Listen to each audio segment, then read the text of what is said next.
Hola, bienvenidos a una nueva clase de bases de datos. En la clase de hoy vamos a ver almacenamiento e índices. Bueno, hasta ahora hemos usado los sistemas de base de datos como una caja negra, porque nosotros hacemos una consulta y el sistema se encarga de responderla. Pero realmente, hasta ahora, no sabemos cómo hace el sistema para responder las consultas. ¿Ya? Parte importante de lo que hemos dicho hasta ahora es que cuando nosotros hacemos una consulta, el sistema también optimiza esta consulta para entregar su versión más eficiente. ¿Ya?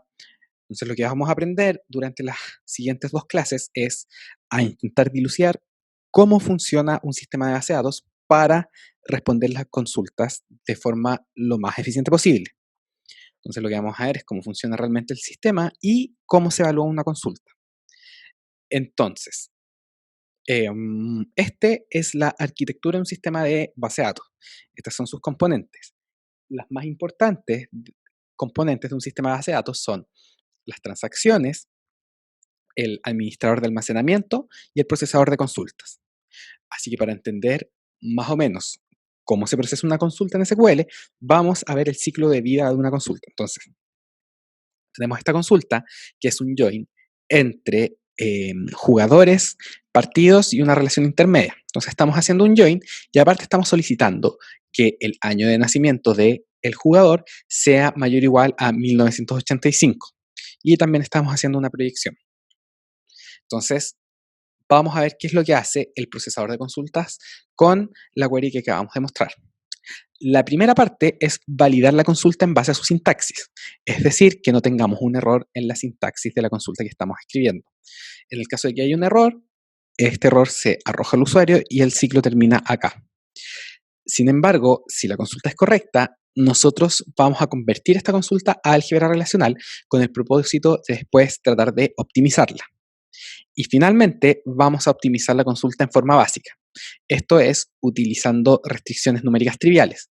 Por ejemplo, si ponemos que la edad de un jugador tiene que ser mayor que 30 y menor que 10, eso es infactible. Por lo tanto, toda esa clase de restricciones el sistema las va a entender para saber qué cosas son vacías, por ejemplo, sin necesidad de tener que ir a buscar algo, alguna tupla a la base de datos.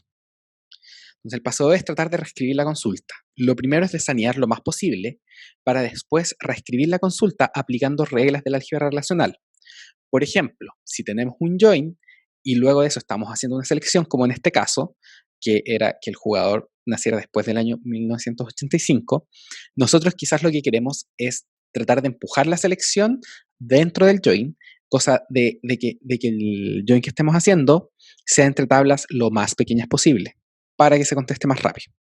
¿Ya? Y en base a muchas reglas que hay en el álgebra relacional y varias propiedades, nosotros podemos llegar a optimizar una consulta. Finalmente, vamos a retornar el plan lógico de esta consulta. Entonces, si nuestra consulta original se veía como la consulta de la izquierda, esto es que tenemos un producto cruz entre nuestras tres relaciones y sobre eso tenemos la selección, en la cual tenemos las condiciones de join, pero además tenemos la condición sobre los jugadores, que su año de nacimiento debe ser mayor o igual que en 1985. Sobre esto tenemos la proyección.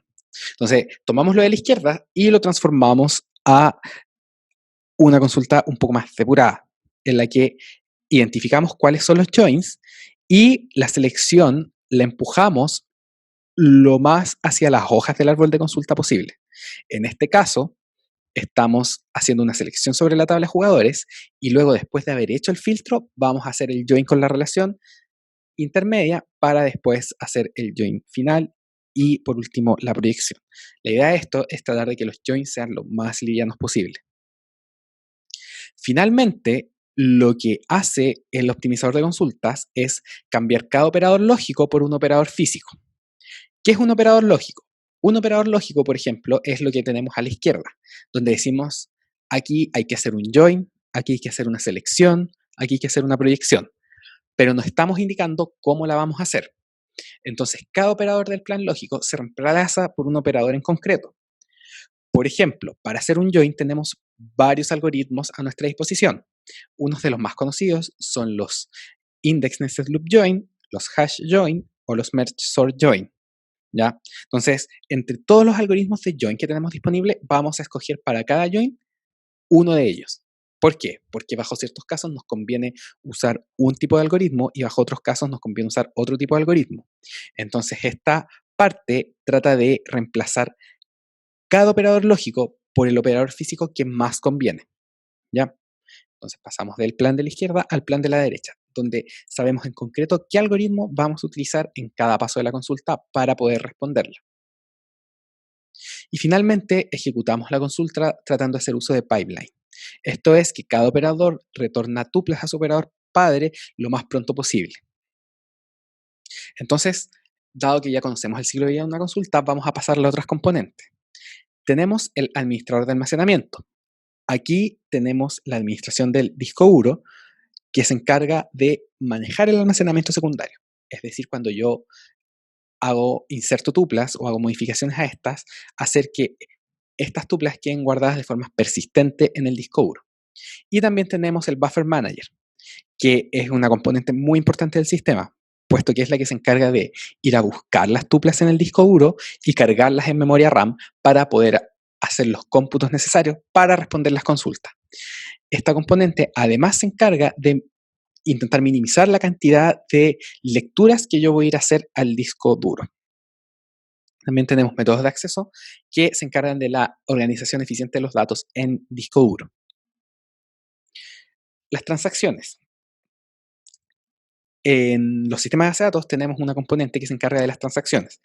Y esta componente asegura las propiedades ACID. ¿Qué son estas propiedades?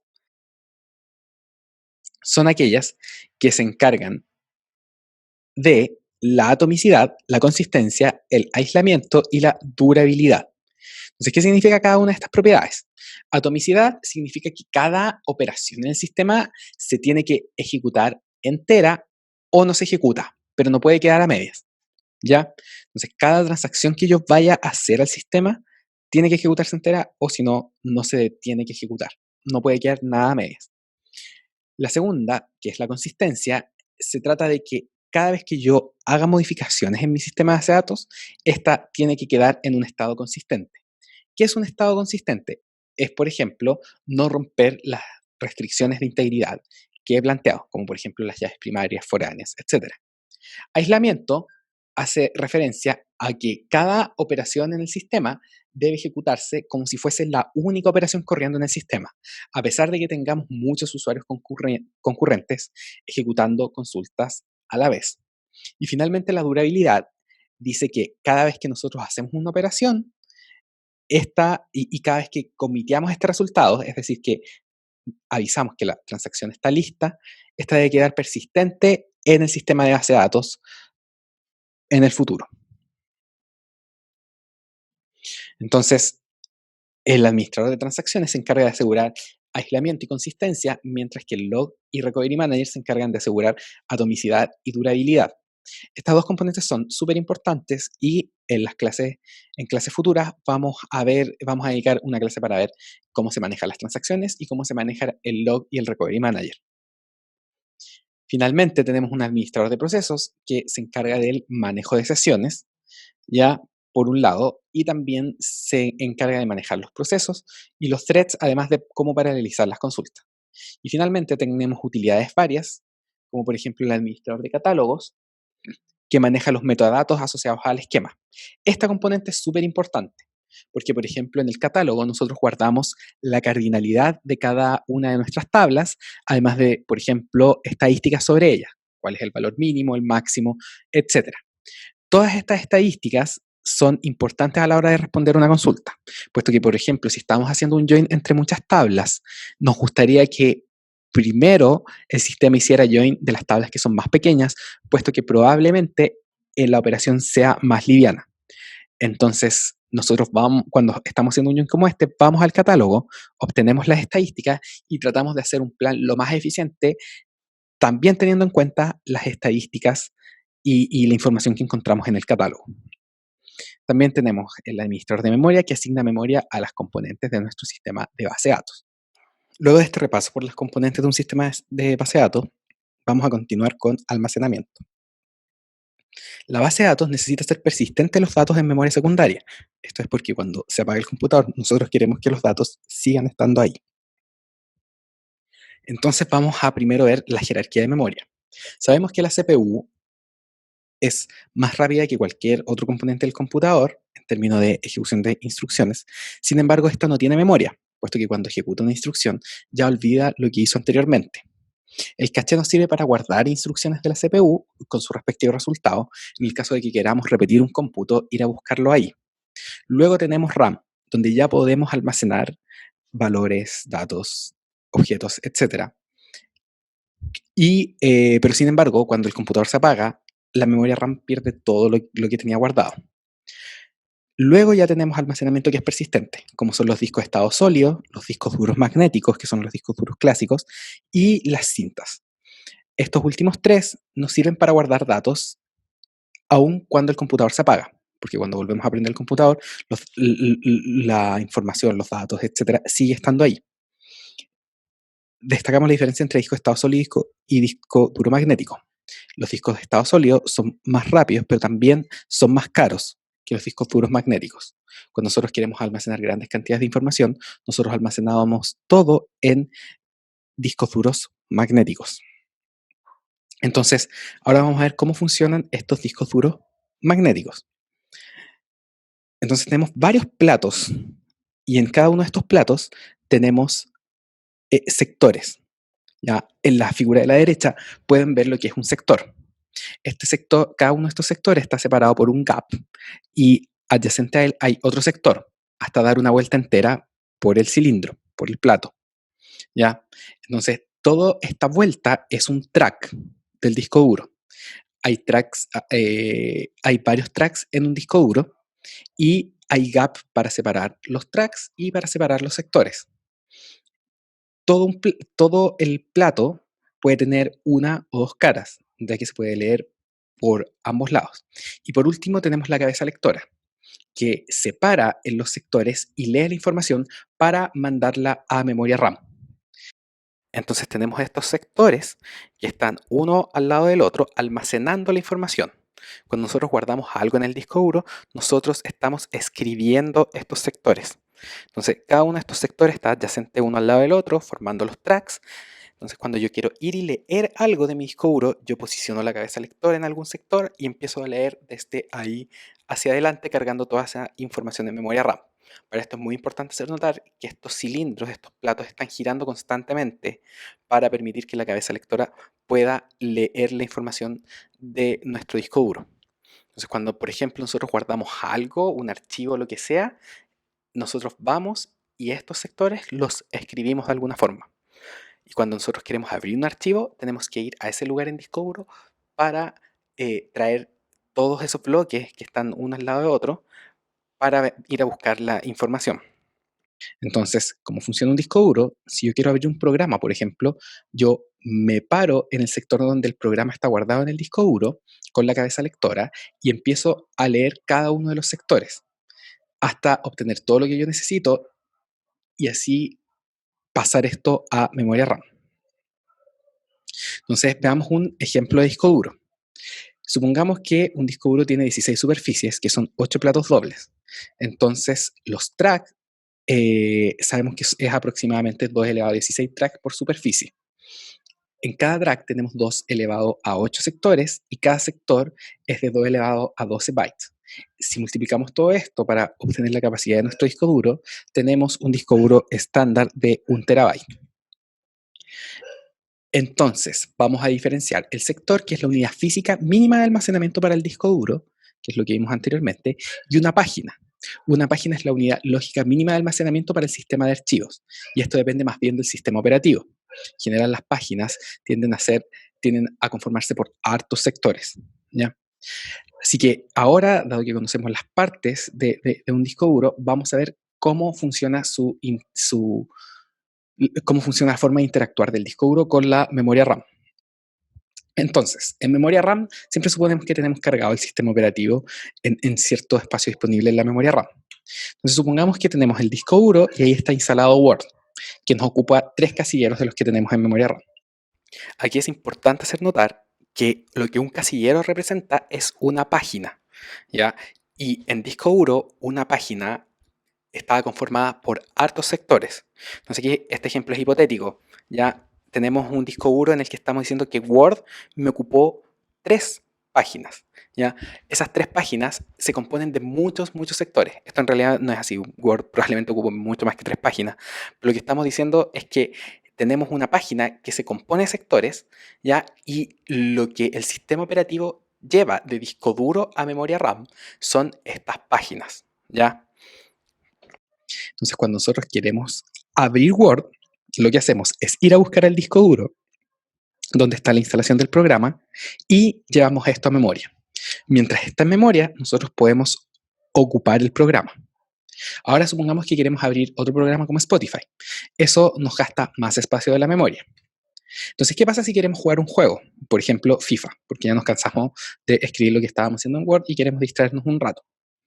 Esto ocupa 3 casilleros, entonces ya no podemos, lo que tenderíamos a pensar es que ya no podemos abrirlo. Sin embargo, existen formas de hacer que nosotros podamos cargar el juego en memoria a pesar de no tener suficiente espacio. Y este proceso se llama swapping, ¿ya? A pesar de que no queda espacio, tenemos más disco duro disponible. Para esto tenemos que tener un área reservada, que es el espacio de swapping, ¿ya? Entonces lo que hacemos es mover parte de un programa abierto que yo no esté usando para liberar espacio, ¿ya? Y dejamos eso, guardamos el estado que este tenía en memoria en el disco duro. Liberamos espacio y ahora podemos cargar lo que queríamos abrir en memoria RAM. Entonces, abajo tenemos todo nuestro espacio de swap, mientras que arriba tenemos la memoria RAM. En el caso de que queramos volver a abrir Word, lo que podemos hacer es mover FIFA, los espacios que está ocupando el FIFA, en el caso de que ya no lo estemos usando, ya pescamos parte de los bloques que está usando el juego en memoria RAM y los movemos nuevamente al espacio de swapping para volver a traer Word. Este procedimiento a veces es algo lento. Por eso cuando nosotros tenemos muchos programas abiertos en el computador, este se pone más lento, sobre todo cuando tenemos un disco duro magnético. Esto es porque el proceso de swapping es lento, porque ir y leer al disco duro es bastante lento, ¿ya? Esto es en general, porque como dijimos antes, hay que posicionar una cabeza lectora sobre los tracks del disco duro. Y ese proceso es bastante lento. Entonces, los records, las tuplas de las bases de datos se almacenan en páginas de disco duro. Y a medida que se hace necesario, las páginas son traídas a memoria RAM, ¿ya? Y lo más lento del sistema de base de datos, más que los algoritmos que se ejecutan, etcétera, es ir y buscar una página al disco duro y moverla a memoria RAM. Entonces, cada vez que estamos definiendo la eficiencia de un algoritmo, lo vamos a definir en términos de qué algoritmo hace menos lecturas al disco duro. Podemos destacar que el tiempo total para ir a buscar una página al disco duro es el tiempo de búsqueda, que es el tiempo que demora la cabeza lectora en llegar al track que quiere leer. Luego el delay rotacional, que es esperar a que el disco duro gire hasta leer el sector que le estamos pidiendo, más la velocidad de transferencia, que es una vez que la cabeza lectora ya está leyendo, mandar todo eso a memoria RAM. ¿Ya? Entonces, recapitulamos, tenemos el tiempo de búsqueda, el retraso o delay rotacional y la velocidad de transferencia. Entonces, en un disco duro del año 2008, por ejemplo, estas son las velocidades para cada uno de los tiempos, ¿ya? Entonces, si nosotros calculamos un tiempo promedio para cuánto se demora traer una página desde el disco duro a memoria RAM, podríamos decir que es incluso de hasta 10 milisegundos. No es un tiempo considerable, pero si queremos buscar 1000 páginas distintas de un disco duro, en un disco duro el tiempo se vuelve considerablemente mayor. Hay que decir que las páginas pueden ser bastante grandes, por lo que tienen que ser realmente muchos datos los que tenemos guardados si queremos traer 1000 páginas distintas. Entonces, en general, el tiempo de escritura va a ser mucho mayor que el tiempo de búsqueda. Durante estas clases nos vamos a enfocar mucho más en el tiempo de búsqueda, que es cuánto se demora uno en hacer una consulta. Y lo otro que sabemos es que el espacio de disco es mucho mayor que el espacio de memoria RAM. Y, como hemos dicho siempre, nosotros estamos utilizando un sistema de base de datos porque vamos a suponer que los datos no nos van a caer todos en memoria RAM. Y lo otro es que el tiempo de acceso al disco obviamente es mucho mayor que el tiempo de acceso a la memoria RAM. Y hay algo muy importante a considerar, que es que los discos de estado sólido funcionan distinto, puesto que no tienen platos. Es una forma híbrida, por así decirlo, muy resumidamente, entre cómo funciona una memoria RAM y un disco duro, porque tiene funcionamiento más o menos de como lo haría una memoria flash, pero cuando el dispositivo se apaga, los datos siguen estando ahí. Entonces no hay costo asociado a rotación y posicionamiento de la cabeza lectora. Esto es muy importante porque esto es lo que hace que los discos de estado sólido sean tan rápidos. Y por eso en los computadores con discos de estado sólido se prenden rápidos, porque cargar el sistema operativo desde el disco duro a la memoria no se demora casi nada, y cuando tengo muchos programas abiertos, el proceso de swapping es mucho más rápido. Y por eso en general estos computadores se tienden a comportar con mayor desempeño. Bueno, ¿y qué tiene que ver todo esto con base de datos? Bueno, muy sencillo. Vamos a ver cómo se guarda una tabla en disco duro. Entonces, supongamos una tabla T que tiene dos atributos, A y B. El primero es un entero, el segundo un texto, y tenemos 9 tuplas. Entonces, en disco duro vamos a guardar en cada página, ya vamos a guardar una tupla, otra tupla y una tercera tupla, porque vamos a suponer que por página nos caben 3 tuplas. Esto está muy alejado de la realidad, puesto que en una página caben muchas tuplas, ¿ya? Entonces, ojo que las tuplas no necesariamente van a ser adyacentes en el disco duro. Si el disco duro está muy fragmentado, esto quiere decir que el disco duro en sí está desordenado, podemos tener la mitad de una tabla en un track y la otra parte de una tabla podemos tenerla en un track del disco duro completamente distinto. Entonces, el costo más grande de las bases de datos es traer las páginas del disco duro a memoria RAM. Entonces, queremos hacer las consultas haciendo la menor cantidad de lecturas al disco duro. Y vamos a llamar el costo I de input-output al número de páginas llevadas a memoria para responder una consulta. Entonces, si era nuestra relación en disco duro, ¿cuál es el costo de input-output en hacer la siguiente consulta? Select asterisco from la tabla. Para esto tenemos que llevar sí o sí todas las páginas a memoria RAM. Por lo tanto, el costo es 3, porque debo leer las 3 páginas. Ahora bien, si queremos hacer una consulta de proyección, select t.a from t, también vamos a tener que leer todas las páginas. Por lo tanto, el costo nuevamente es 3, porque debo leer las 3 páginas. Ahora bien, supongamos que tengo una consulta de selección, en la que estoy diciendo que el t.a tiene que ser igual a 4. Yo desearía que el costo de input-output fuera menos, porque podría suponer a lo mejor que no todas las tuplas tienen el atributo a igual a 4. Sin embargo, si yo no conozco nada de mi base de datos, quizás las tuplas con el atributo a igual a 4 pueden estar al principio, al final, pero no lo sé. Así que de todas formas tengo que leer toda la tabla, entonces el costo nuevamente es 3. Ahora vamos a hacer un paréntesis. Existen ciertos tipos de bases de datos, que son las bases de datos columnares, que a veces están bastante de moda, ¿ya? Entonces, como vimos anteriormente, en los sistemas estándar, las páginas adyacentes son filas de una misma tabla. Teníamos la primera tupla, la segunda, etcétera, una al lado de la otra en disco duro. Pero algunos sistemas de base de datos optan por guardar en páginas del disco duro adyacentes toda una columna. Algo que se vería más o menos así. Primero tengo toda la columna A y luego toda la columna B. Ojo, aquí no estamos diciendo que guardar todo como columna ocupe más espacio. Aquí estamos trabajando con una tabla distinta y sencillamente lo que estamos haciendo es guardar primero toda una columna y después toda otra columna en las páginas del disco duro. Entonces, esta forma de almacenar los datos tiene una ventaja, y esta es que si yo quiero hacer una consulta de proyección sobre un atributo, esto debería ser más rápido, ¿ya? Pero hay otras consultas, como las de join, por ejemplo, o alguna consulta de selección, que se vuelve mucho más costosa. También para hacer agregaciones sobre una misma columna funciona bastante mejor. Entonces es importante que ustedes sepan que este tipo de base de datos existe. Entonces, volviendo atrás, estábamos calculando el costo de una consulta, ¿ya? Entonces, si yo quiero hacer la consulta t.a igual a 4, o a lo mejor una consulta de rango, que es todas las tuplas de la tabla donde el atributo a es mayor o igual que 4, vamos a leer toda la relación porque no sabemos dónde encontrar lo que estamos buscando. Entonces la pregunta es, ¿podemos hacer esto mejor? Y sí podemos. Para esto tenemos que hacer uso de índices. Bueno, los índices son una herramienta que optimiza el acceso a los datos para una consulta, un conjunto de consultas en particular.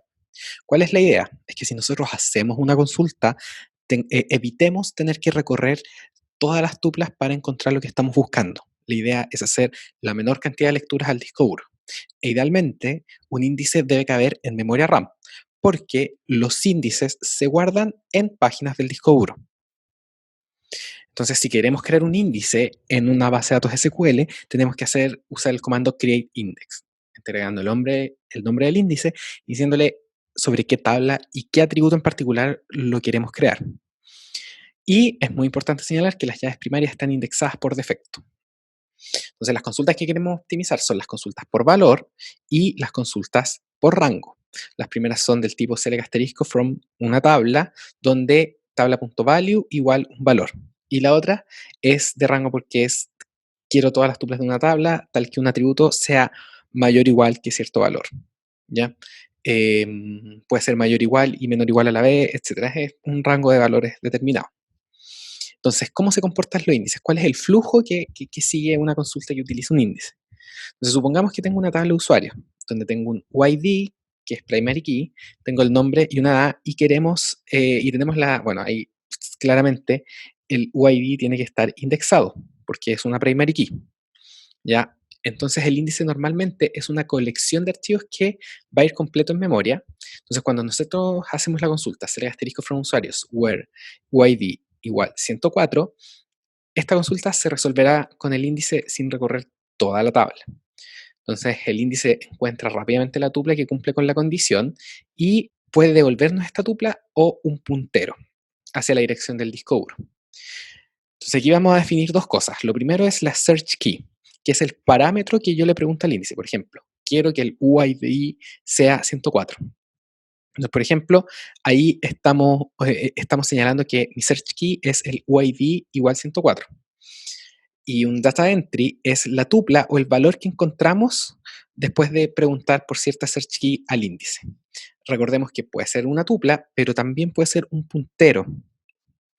Entonces, así es como se ve un índice. Nosotros tenemos cosas almacenadas en el disco duro y yo cuando le pregunto, por ejemplo, desde el lado izquierdo a un índice H1, yo le digo ya, te estoy pasando cierta edad, entonces dime cómo se llaman los usuarios con cierta edad. Entonces me redirige a la parte del disco duro donde están guardados. Por el otro lado tenemos un índice que en base al salario me redirige a ciertos usuarios. Entonces, para hablar de índices, primero vamos a hacer un repaso, o spoiler si es que no lo han tomado, de estructuras de datos y algoritmos. Entonces, supongamos que aquí estamos trabajando en memoria y queremos guardar una lista de tuplas en Python. Entonces tenemos esta lista con un ID y un nombre. ¿Ya? Entonces, una lista ligada, la versión más básica se ve así, que es un elemento que está linkeado al siguiente y al siguiente, etc. Entonces, por ejemplo, si queremos el artista con identificador 11, entonces lo que vamos a hacer es partir por el 1, seguir con el 5, seguir con el 8, hasta encontrar a el artista con ID 11, que sería Brunelleschi. Entonces, buscar la tupla requerida toma 4 pasos, porque partimos por el primero, preguntamos por el que viene y así sucesivamente. Entonces esto es lento. A nosotros nos gustaría pedir el artista con identificador 11 y que el programa nos conteste inmediatamente con el artista que andamos buscando. Entonces, para hacer esto usamos tablas de hash, que en Python que se comportan como los diccionarios que ustedes conocen en Python. ¿Ya? Entonces, las tablas de hash funcionan como un par key value, en donde yo pregunto por una llave y se me responde inmediatamente por el value asociado a esa llave. Entonces, ¿cómo se crean estas tablas de hash? ¿Ya? O piensen en los diccionarios de Python. Nosotros iniciamos un número fijo de casilleros y en este caso, cada tupla va a parar a un casillero según su identificador. Entonces, para esto utilizamos una función de hash. ¿Ya? Entonces, la función de hash es, pueden pensar en una caja negra en que yo le paso una key y me la transforma en un número de casillero. Entonces, por ejemplo, si tenemos 5 casilleros, cada vez que yo paso una key necesito un número entre 0 y 4. ¿Ya? Y una función que hace eso es la función módulo 5, ¿ya? Que es el resto de la división por 5. Entonces, supongamos que el mago es la función de hatch, ya que transforma cualquier llave en algo. La función que vamos a usar es módulo 5. Entonces, si queremos guardar la tupla 1, Leonardo en un diccionario donde la key es el AID, el ID del artista, entonces en este caso tendríamos que hacer 1 módulo 5, que es 1. Entonces el hatch index nos manda a guardar esa tupla en el casillero 1. Para el casillero 5, el módulo de la edición es 0. Así que eso se guarda en el casillero 0. Y para los que quedan, ustedes bien supondrán dónde se guarda cada uno. Entonces, ahora, ¿qué pasa? Si queremos buscarle al artista con identificador 12, ¿cómo lo hacemos? Y la pregunta más importante, ¿en cuántos pasos lo vamos a obtener? Entonces, si yo paso el identificador 12, yo el hash calcula qué casillero le corresponde a la key 12 y se da cuenta que le corresponde el casillero 2. Entonces, inmediatamente me redirige a ese casillero y yo en un paso encontré el casillero que le correspondía. Esto puede cambiar, por ejemplo, en el casillero 1, donde tengo 2 valores almacenados en ese casillero. Entonces, eso es porque tengo algo que se conoce como colisiones. Entonces, ahí puede que sea un poco más costoso encontrar lo que estoy buscando. Entonces, hay colisiones, y esto es que 2 valores van a parar al mismo casillero. Pero las funciones de hatch tienden a distribuir uniforme, que eso es bastante bueno, porque los casilleros se van llenando de forma pareja, y también suponemos que hay suficientes casilleros para que la búsqueda se haga en una cantidad de pasos cercano a 1, es decir, esto siempre funciona bastante eficiente. Entonces, eso es en memoria, pero ahora queremos un hatch index para nuestros datos de la base de datos. Entonces, ¿cómo lo hacemos? Vamos a intentar replicar el concepto de las tablas de hatch, pero en un sistema de base de datos. Y la parte importante es que aquí voy a guardar mis cosas en páginas de disco duro. Entonces vamos a suponer que nuestros casilleros son páginas del disco duro. Y recordemos que en cada página caben hartas tuplas. Entonces, queremos ahora buscar una forma de responder las consultas por igualdad, como la que se señala ahí, de manera rápido. Y rápido significa hacer la menor cantidad de input-output posible. Entonces vamos a tomar de nuevo este ejemplo, pero ahora con 6 artistas, y los vamos a insertar en una base de datos. Entonces, cada uno de nuestros casilleros va a ser una página del disco duro. ¿Ya? Entonces tenemos 5 páginas del disco duro que vamos a usar con un hash index. Entonces, la función de hash, ahora en vez de darme un casillero, me va a dar la dirección física de la página del disco duro que corresponde a ese casillero. ¿Ya? Porque, como dijimos antes, cada casillero es una página del disco duro. Entonces, por ejemplo, Leonardo va a parar en el primer casillero. Entonces, ese casillero es una página. Perfecto. Entonces, Bernini va a parar esa página, Miguel Ángelo a la página 3, Brunelleschi va a parar a la página 1, Botticelli a la página 2. Y esta parte es muy importante. Imaginemos que aquí solo me caben 2 tuplas por página, que es un ejemplo bastante irreal, porque nuevamente en una página caben muchas tuplas. Pero supongamos que solamente caben 2. Entonces, cuando quiero insertar Giotto, va a ir a parar a la página 1, porque estamos usando la misma función de hash, ¿ya? Que es la función módulo. Entonces, yo divido el ID del artista en 5, veo el resto y ese es el casillero que le corresponde.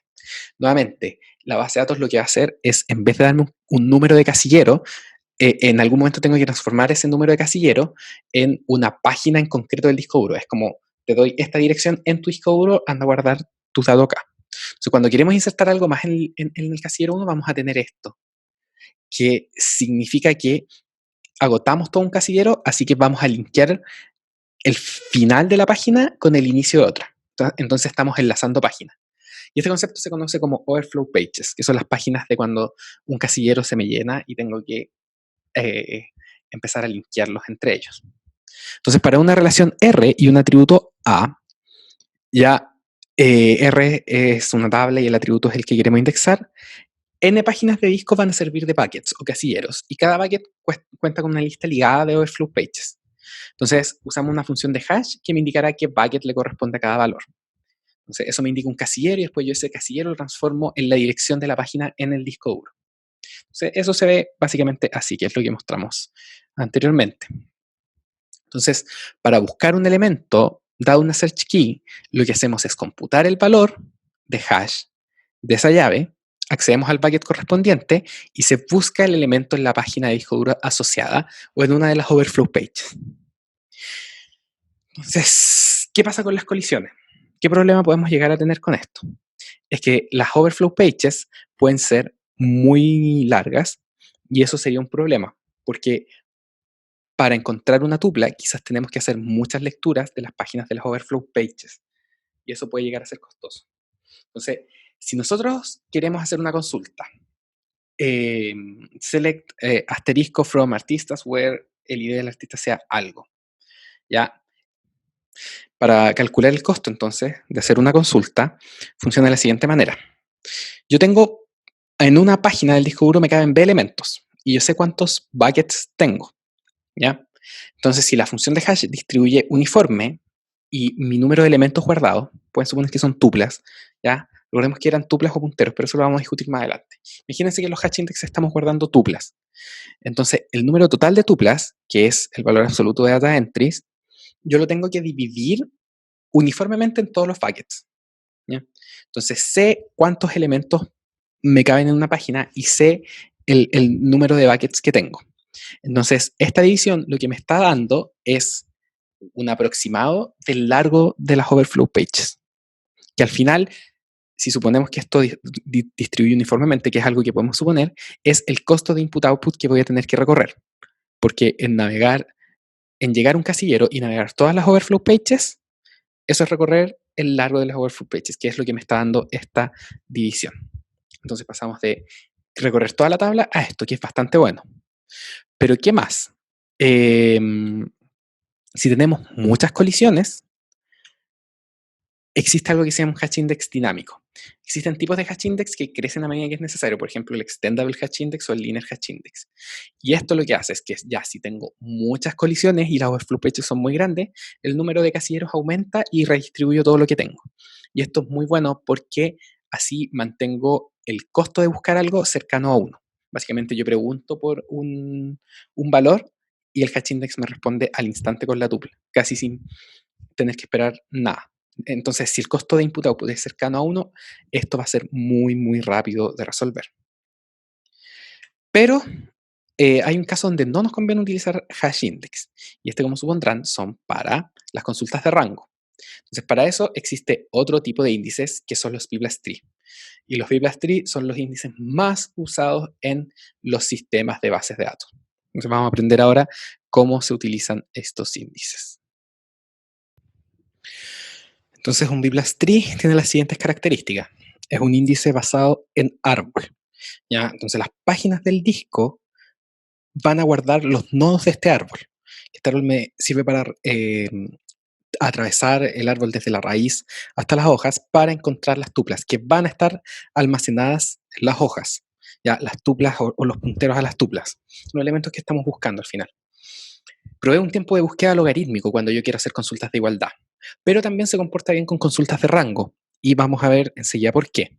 Y este es el índice que usa Postgres sobre las llaves primarias y en general todos los sistemas de base de datos. Si uno tiene que implementar un solo índice sobre su base de datos, probablemente sea este.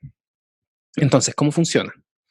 Yo guardo nodos de un árbol que me indican punteros sobre dónde puedo encontrar la tupla que ando buscando. Y mis tuplas están en las hojas, ¿ya? Y estas hojas, la gracia que tiene es que están encadenadas unas a otras. Y esto es muy importante porque es lo que me sirve para las consultas de rango. Entonces, esta es la forma que tiene cada nodo. Hay un puntero que me dice a qué página del disco duro tengo que ir para encontrar las cosas dependiendo si soy mayor o menor que ciertos valores. Entonces, estos son los separadores son los K, que son los números guía que me dicen hacia dónde tengo que navegar, y los punteros me dan una dirección en concreto del disco duro. Entonces, vamos a ver cómo se ve esto. Aquí, por ejemplo, tenemos un nodo raíz que tiene un 17 y un puntero antes y un puntero después. Esto quiere decir que si yo quiero encontrar una search key que es menor que 17, tengo que irme hacia la izquierda. Y si es mayor o igual que 17, tengo que irme hacia la derecha, ¿ya? Entonces, vamos a ver un ejemplo. Supongamos que nosotros queremos el artista con ID igual 21. Esto es muy importante.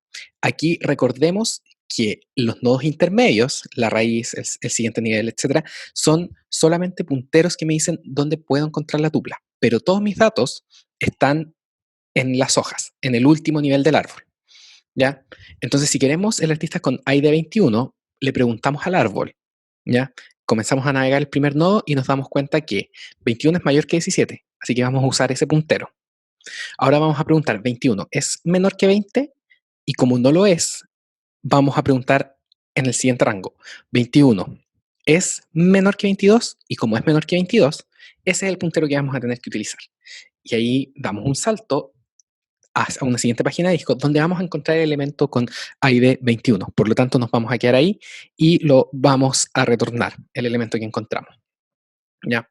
Entonces, la pregunta es, ¿por qué este índice me sirve en consultas de rango? Porque acordémonos que el hash index prometía, en el mejor de los casos, ofrecernos al instante lo que estábamos buscando. Y aquí siempre tenemos que dar estos saltos que son logarítmicos, ¿ya? En el tamaño de los datos. Entonces, ¿por qué quiero usar esto? Bueno, precisamente por las consultas de rango, porque si se fijan, las hojas están encadenadas unas a otras. Así que vamos a ver un ejemplo. ¿Ya? Entonces, aquí es importante que las tuplas están ordenadas según el atributo indexado y las hojas están encadenadas. Entonces, por ejemplo, si queremos todos los artistas con ID entre 5 y 26, vamos a buscar el elemento 5. Entonces, para buscar el elemento 5 nos vamos a ese elemento de la izquierda y después bajamos hacia esa hoja. Entonces, una vez que yo pido el 5, voy a navegar desde las hojas hacia el 26.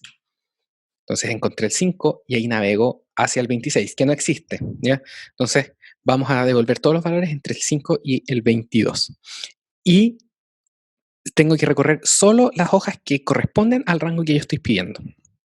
Entonces todos los nodos en un B+ tree deben estar utilizados a más de la mitad de su capacidad, excepto la raíz, que puede tener menos elementos. Esta es la condición para que el árbol se mantenga balanceado y se cumplan se cumpla el desempeño que promete este árbol. Entonces, al insertar, eliminar o actualizar valores, debemos mantener el árbol balanceado con la regla anterior.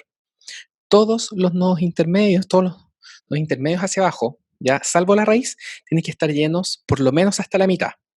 Desde la mitad hasta enteros, pero menos de la mitad no pueden tener menos elementos de los que caen en la mitad de una página. Esto es súper importante. Y esto último es lo que mantiene el tiempo de búsqueda logarítmico en el árbol, que es súper importante.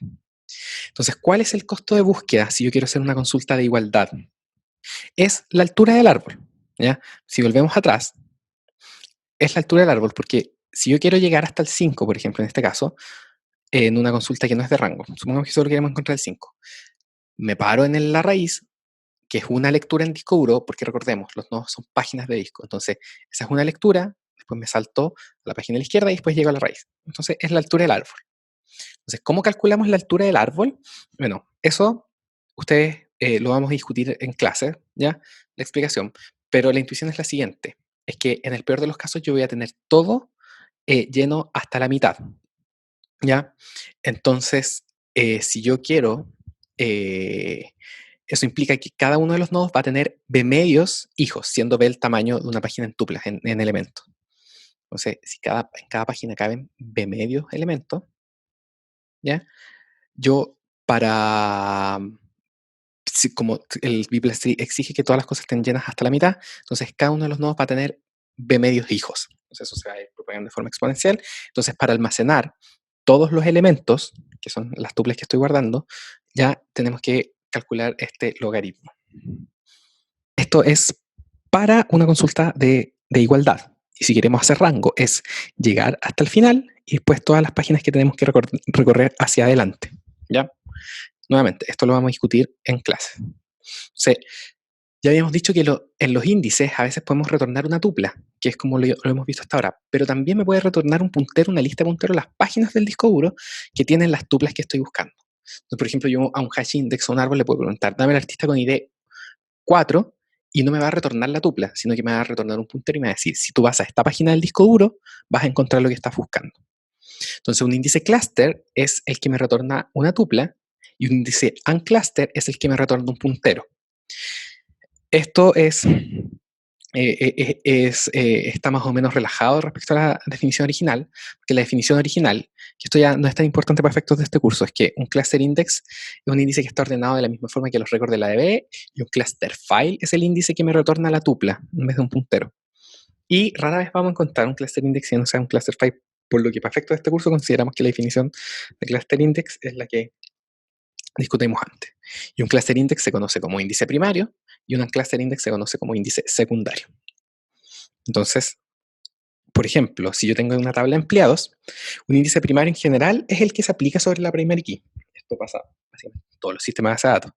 Entonces, por ejemplo, en este caso el ID de los empleados está indexado con un índice primario, un índice cluster, generalmente un B plus 3. Pero, por ejemplo, si yo quiero hacer consultas por la edad de los empleados, me conviene tener un índice secundario sobre la edad, ¿ya? Pero yo puedo tener solo un índice primario, ¿ya? Y todos los índices secundarios que quiera, ¿ya? Entonces, el índice sobre la edad va a ser uncluster. Y vamos a discutir en clases por qué no podemos tener dos índices primarios, ¿ya? Tiene relación con la definición más estricta de un cluster index, y es porque básicamente si queremos otro índice primario estaríamos replicando los datos, que es algo que no queremos porque necesitamos que el índice gaste menos espacio de lo que gastaría la tabla normalmente, la tabla en sí misma. Bueno, y lo que vamos a continuar viendo en clases son los algoritmos de los sistemas de datos para responder consultas cuando utilizan estos índices.